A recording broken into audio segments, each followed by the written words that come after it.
Mga tindahan sa isang palengke sa Quiapo, Maynila, nagpaparami ng mga pirated na pelikula with matching covers pa. Pero sa mga kahon, sa ilalim ng kanilang mga estante, natambad ang rated X na mga pelikula. Sa isinagawang surveillance ng OMB kasama ang Criminal Investigation and Detection Group o CIDG ng Manila District Field Unit o MDFU, natuklasan nilang hindi lang pala seller ng mga tindahan na ito, sila rin mismo ang nagre-reproduce ng mga kopya ng malalaswang pelikula. Kaya naman noong April 26, matapos makumpirma ang kalakaran, nagkaroon ng joint operation ng OMB at CIDG, MDFU, kasama ang resibo. Lumarga ang mga operatiba papunta sa isang palengke sa Quiapo. Pababa pa lang ay pansinang agad ang iilang mga pwesto na may mga nakasabit na DVDs. Sa unang tindahan, mga pamilyar na pelikula ang paninda. Pero nang halongkatin ang nasa ilalim ng mesa, surprise! Sandamakbak ang rated X na mga pelikula. Ang alam nga po namin, wala na po talaga. Ayun ang 0-0 na. Kaya na-shock ako na meron pa palang ganyan dito sa amin. Actually, ngayon first time to eh. Na-shutdown po yan ng 2010 to 2011, kasagsagan na mainit. Talagang sinutdown po lahat dito. Yan.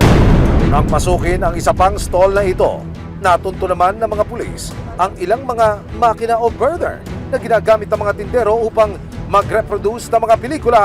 Sell no more dahil walang lusot pag may resibo. Ang pinaka-nakababahala, laganap ang child pornography sa kanilang mga paninda. Cut! Tapos na ang palabas, mga kuya! Siguro more or less 50 to 80 boxes na pornographic materials. As you can see kanina, makikita tayong mga printer, meron tayong monitors, meron din tayong mga DVD players. Dito na rin sila nagbe-burn ng mga materials nila. Very disturbing, kasi may nakita tayo ng mga porn materials na nakalagay yung mga child abuse o mga bata na ginagawang models. Ayon sa Optical Media Board, mahigpit silang nagbabantay laban sa child pornography sa bansa at sa patuloy na paglaganap nito. Dahil sa mga ganitong rampant na pagbebenta ng mga illegal pornographic or child pornography videos, medyo nakaka-alarma po siya kasi doon po tayo nagkakaroon ng mga case ng mga rape, mga early pregnancy dahil dito sa pagpapanood ng mga ganitong klaseng mga porn videos. Well, binabalaan po namin ang publiko, especially sa mga magawa pa rin ng mga illegal na pagbebenta ng mga pirated CDs at DVDs na nakamanman kami sa inyo. Bistado ang mga nagtitinda ng mga pirated DVD sa Quiapo, Maynila. Nagpaparami ng mga pirated na pelikula with matching covers pa. Pero sa mga kahon, sa ilalim ng kanilang mga estante, tatambad ang rated X na mga pelikula.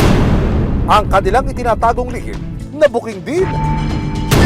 Mga child pornography raw ang karimari-marim na hot selling. Very disturbing, kasi may nakita tayo ng mga porn materials na nakalagay yung mga child abuse o mga bata na ginagawang models. Sa pakikipag-usap ng resibo sa isa sa 4 na suspect, si ate wala raw alam tungkol sa adult films niyang ibinebenta. Di nga. Kaya din po ako nakakontinue nito. Akala ko naman sir na wala na, kaya hindi naman na po siya na naman dito sa atin. Kaya sir, Abang wait kayo. Wala po, hindi po ako gumagawa ng porn sir. Kasi kahit nga po mag-pick up ako, ikaw ako kukulari. Magkano ba bentahan ng ganito? 20 po sa retail po ang bigay namin. Dinala ang mga suspect at mga nakumpiskang items sa opisina ng CIDG, MDFU. Naharap sina Rose, Anna, John at Matthew. Hindi nila tunay na pangalan sa kasong violation of Article 201 of the Revised Penal Code o obscene publication. Kung mapatunayang may sala, pwede silang makulong ng mahigit 6 hanggang 12 taon at magbayad ng multang hindi bababa ng 6,000 hanggang 12,000 pesos. Paalala ng mga otoridad, mahigpit na ipinagbabawal sa batas ang pang-imirata, lalong-lalo na ang pagbebenta ng mga kalay na litrato o pelikula.